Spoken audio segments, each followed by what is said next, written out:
Fala, gabaritador! Fala, gabaritadora do concurso do Instituto Brasileiro de Geografia e Estatística. Eu, Geografia aí. Eu, Max Atualidades. Beleza, galera? Como é que vocês estão? Beleza, Jean? Super.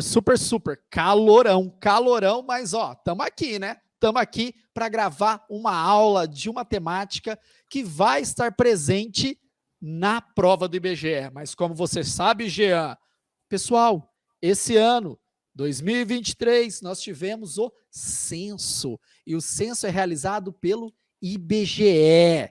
Então, a temática população vai estar presente na prova, né, Max? Exatamente.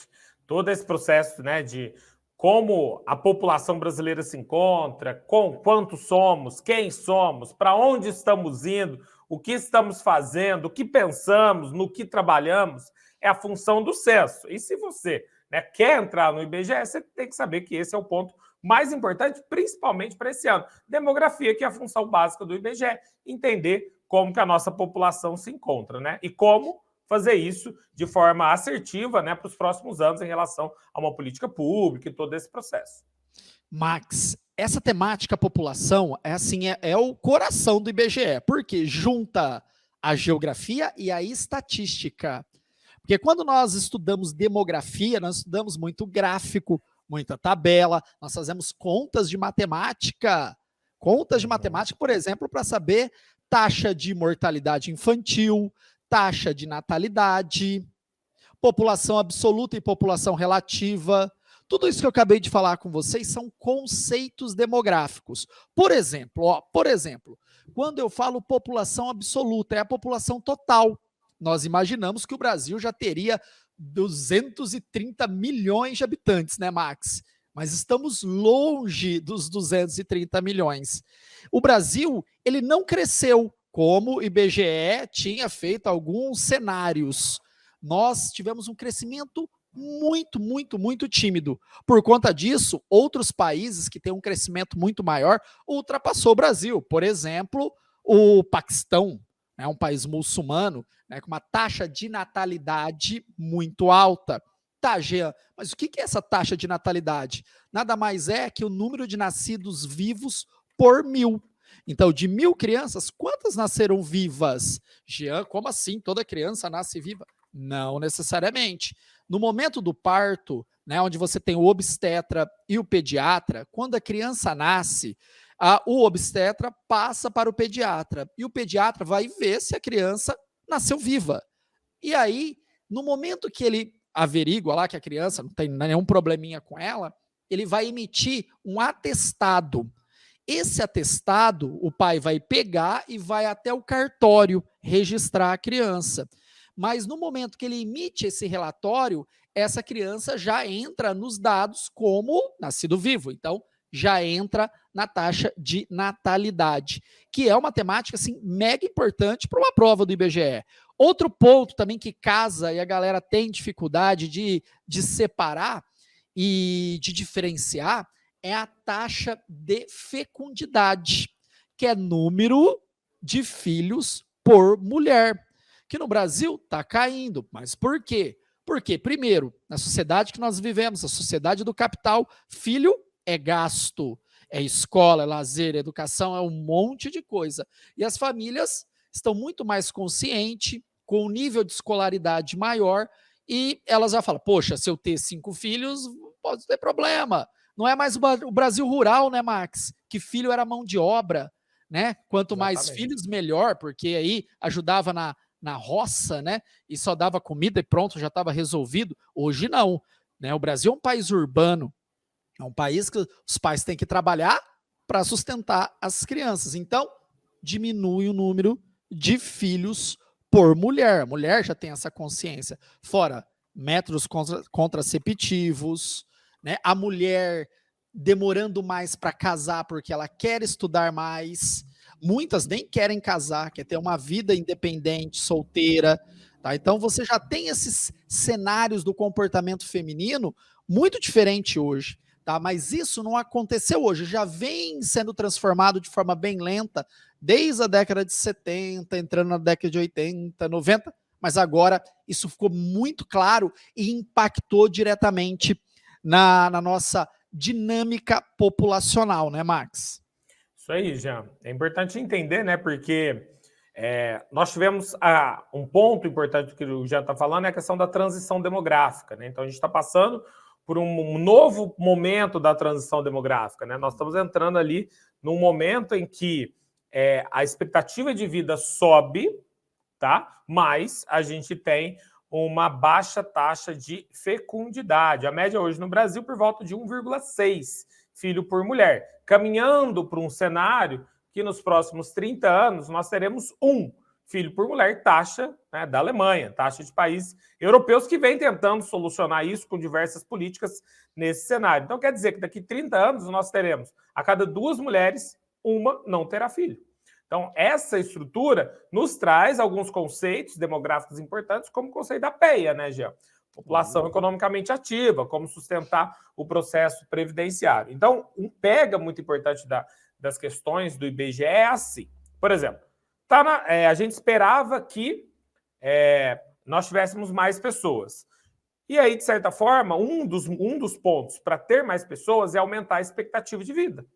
Tá? Que é uma base que a gente passa ali no período no Brasil nos anos 70, quando você tem a Revolução Verde, a migração, né, para a cidade.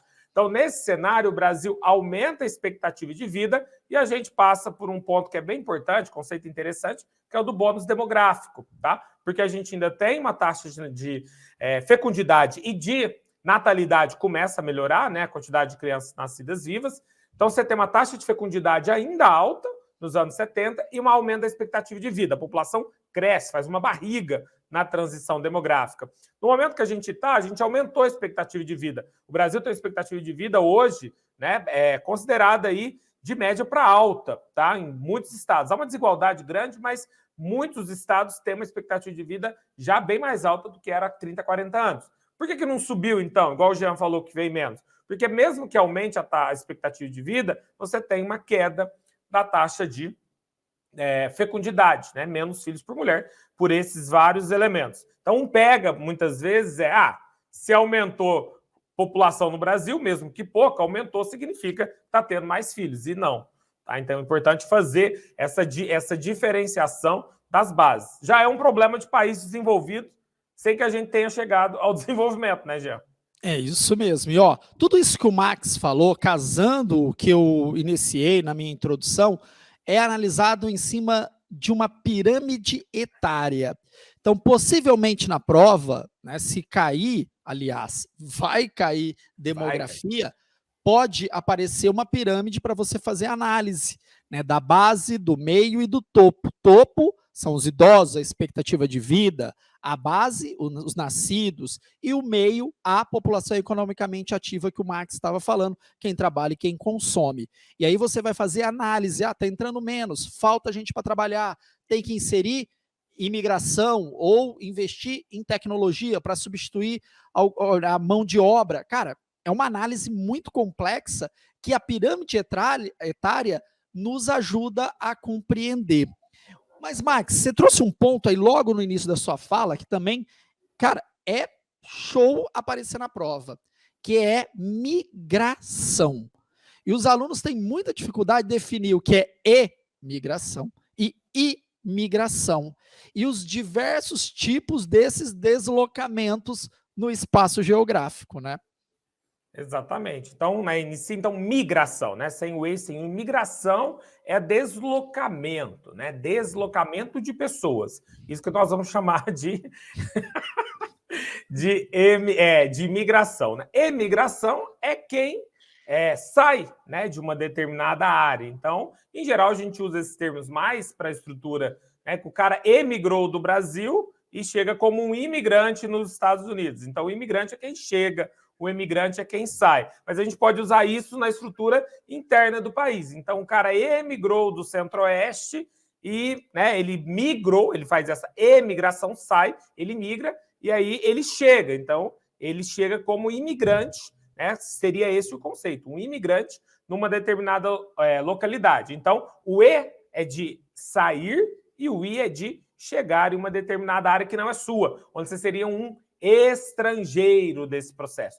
mas a gente usa geralmente o I para estruturas mais internacionais. No país, a gente, em geral, usa migrações. Então, tem as diversas migrações. Da onde que ele sai, ele emigrou, e onde ele chega, seria um I, né? Uma ideia de imigrante, onde ele está chegando. Mas como não é internacional, a gente fala da onde ele saiu e da onde ele chegou, certo? Emigrante é quem sai, imigrante é quem chega num local que não é o seu de origem, tá? Esse é um ponto importante. São as migrações, né? O IBGE gosta de pedir isso, que são as bases de fluxos populacionais. Por que as pessoas se deslocam? O que atrai uma pessoa a sair de uma região e ir para outra? O que atrai dentro do país eu migrar do sul e me dirigir por norte, do norte para o centro-oeste, do centro-oeste para o sudeste? O que me leva a ter esse deslocamento, muitas vezes sozinho, outras vezes em família, outras vezes por um período de tempo? Então, esses fluxos populacionais, eles estão muito ligados ao censo. É importante entender isso.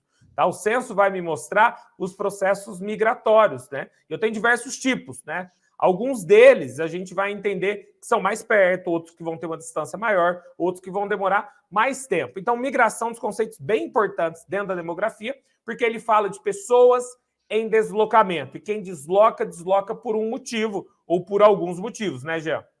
É isso mesmo. Ó, tem alguns pontos aí importantes para a gente trazer da fala do Max. Né? Você não pode confundir refugiado de imigrante. Tá? O refugiado ele foi obrigado a sair de determinado lugar. O migrante ele sai por livre, espontânea vontade à procura de uma melhor qualidade de vida. Né? E se a gente trazer, né, o debate imigração no Brasil, nós temos o quê? Etapas, momentos de maior migração e de menor migração.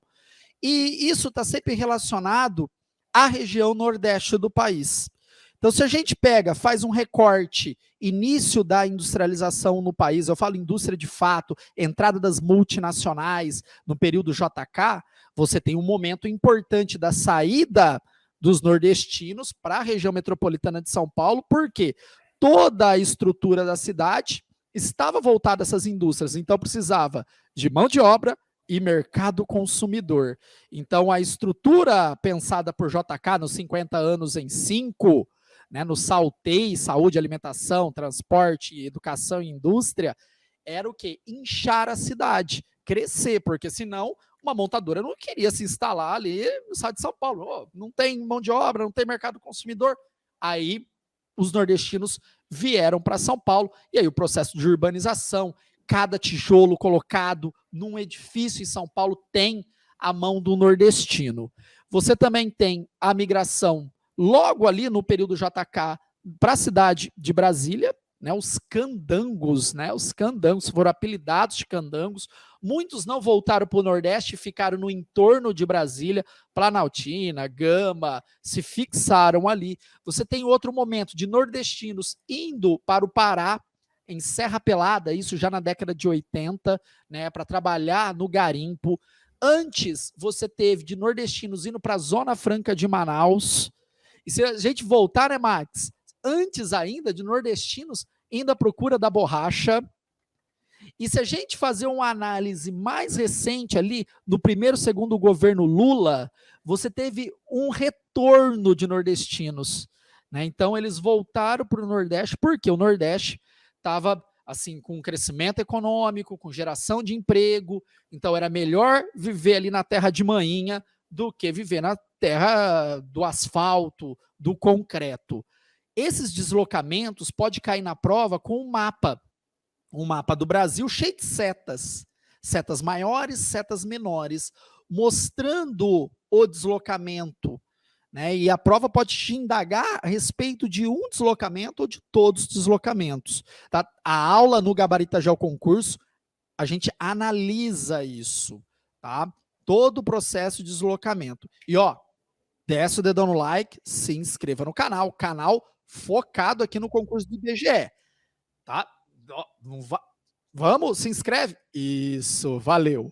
Ó, e aí, eu só estou analisando, né, de uma forma ampla. Mas aí, Max, nós temos aqueles outros deslocamentos que eles são menores, né, mas são de suma importância e sempre aparecem nas provas. Exatamente. Então, o ponto da migração é importante entender por que alguém se desloca, tá? As pessoas se deslocam por algum motivo.